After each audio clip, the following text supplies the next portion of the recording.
सोचे, जिस खेल को हम और आप दीवानों की तरह चाहते हैं, वो उतना साफ ना हो जितना दिखता है। आज हम बात करेंगे 2013 के उसी आईपीएल स्पॉट फिक्सिंग स्कैंडल की। एक ऐसी कहानी जिसने क्रिकेट की दुनिया को हमेशा के लिए बदल कर रख दिया। देखिए, भारत में क्रिकेट सिर्फ एक खेल नहीं है, ये एक जुनून है, एक धर्म जैसा है। और 2013 में इसी धर्म के मंदिर में कह सकते हैं कि दरारें दिखने लगी और करोड़ों फैंस का जो भरोसा था, वो बुरी तरह टूट गया। और ये सब शुरू कैसे हुआ? सिर्फ एक फोन टैप से। मजे की बात यह है कि उस बातचीत का क्रिकेट से दूर दूर तक कोई लेना देना नहीं था, लेकिन उसी एक कॉल ने, अनजाने में ही सही, दुनिया के सबसे अमीर क्रिकेट लीग के सबसे काले राज का पर्दाफाश कर दिया। लेकिन देखिए, ये जो घोटाला था, ये रातों रात नहीं हुआ। इसकी जड़ें बहुत गहरी थी। तो सवाल ये है कि इस धोखे की नींव आखिर रखी कैसे गई। चलिए थोड़ा पीछे चलते हैं। तो इसकी कहानी शुरू होती है साल 2000 से। ये वो दौर था जब मैच फिक्सिंग ने पहली बार भारतीय क्रिकेट को हिलाकर रख दिया था। अजहरुद्दीन जैसे बड़े बड़े खिलाड़ियों पर बैन लग गया था। फिर करीब एक दशक बाद 2012 आते आते आईपीएल पर अवैध सट्टेबाजी का साया इतना गहरा हो गया कि सोचिए, सटोरिया कुछ खिलाड़ियों की पूरी साल की सैलरी से भी ज्यादा कमा रहे थे। और फिर उसी साल एक स्टिंग ऑपरेशन हुआ जिसमें 5 अनकैप्ड खिलाड़ी, मतलब वो खिलाड़ी जो अभी तक देश के लिए नहीं खेले थे, फिक्सिंग में शामिल पाए गए। मतलब साफ था, पुरानी बीमारी वापस आ चुकी थी। और इस बार जब जांच शुरू हुई तो उसका जो शुरुआती सिरा था वो बहुत ही चौंकाने वाला था, क्योंकि पुलिस का निशाना क्रिकेटर थे ही नहीं, बल्कि कोई और था।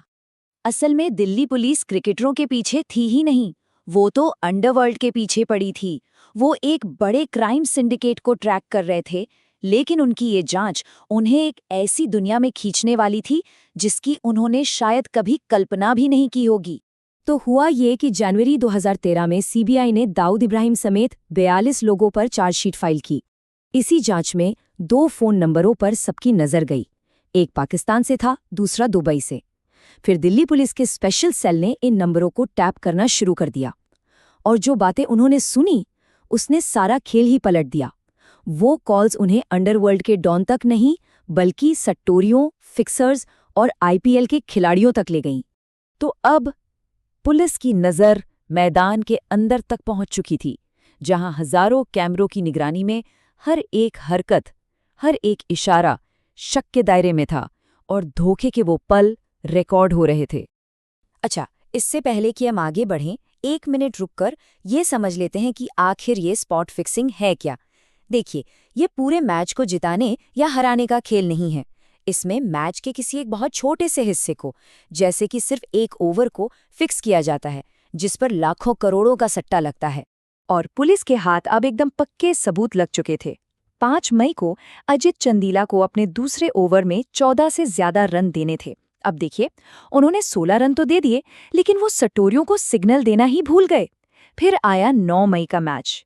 इस बार श्रीसंत ने अपना काम ठीक से किया, तौलिया वाला सिग्नल दिया और फिर 14 से ज्यादा रन भी लुटा दिए।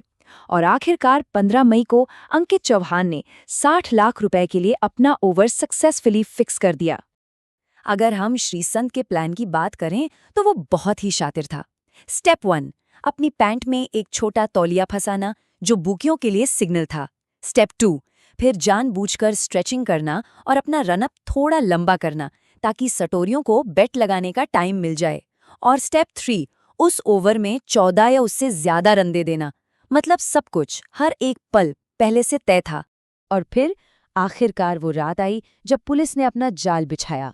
एक ऐसी कार्रवाई हुई जिसने पूरे क्रिकेट जगत में जैसे भूचाल ही ला दिया। पहली रेड में ही 3 क्रिकेटर गिरफ्तार, और इस खबर से क्रिकेट की दुनिया में हड़कंप मच गया। पर बात सिर्फ खिलाड़ियों की नहीं थी। उनके साथ साथ 14 सटोरिये भी दबोचे गए, जिससे पता चला कि ये नेटवर्क कितना बड़ा और कितना गहरा है। और सबूत के तौर पर श्रीसंत के कमरे से गिरफ्तारी के वक्त 72,000 रुपये कैश मिले, और ये तो उस पूरी डील का शायद बस एक छोटा सा हिस्सा था। तो हुआ यूं कि आधी रात के अंधेरे में दिल्ली पुलिस ने एक्शन लिया। श्रीसंत को एक फिक्सर जीजू जनार्दन के साथ उनके दोस्त के घर से पकड़ा गया। उधर अजीत चंदीला और अंकित चौहान को सीधे टीम होटल से ही उठा लिया गया। मतलब 15 मई का मैच जैसे ही खत्म हुआ, क्रिकेट का मैदान एक क्राइम सीन में बदल चुका था। पर ये कहानी सिर्फ मैदान तक ही सीमित नहीं रहने वाली थी। बहुत जल्द इस घोटाले के तार क्रिकेट और ग्लैमर की दुनिया के कुछ बहुत बड़े नामों से जुड़ने वाले थे।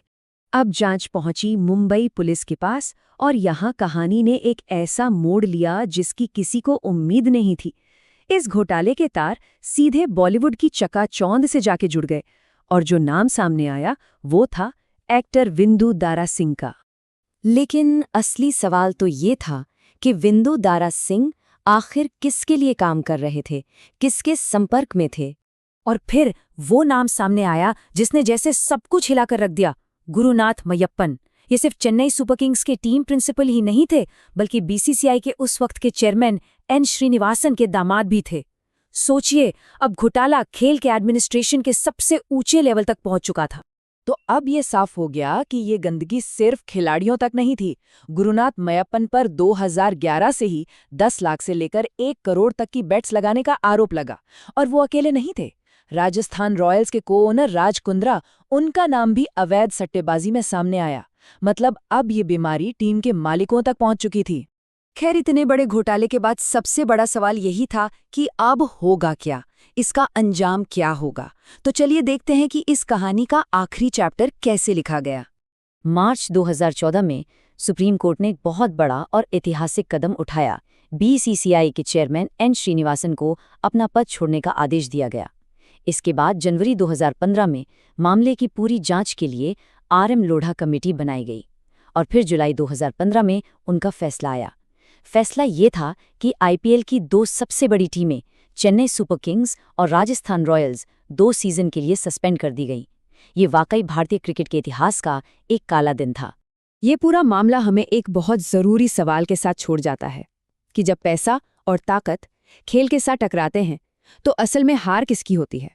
खिलाड़ियों की, मालिकों की, या फिर उन करोड़ों फैंस की जिनका भरोसा टूट जाता है?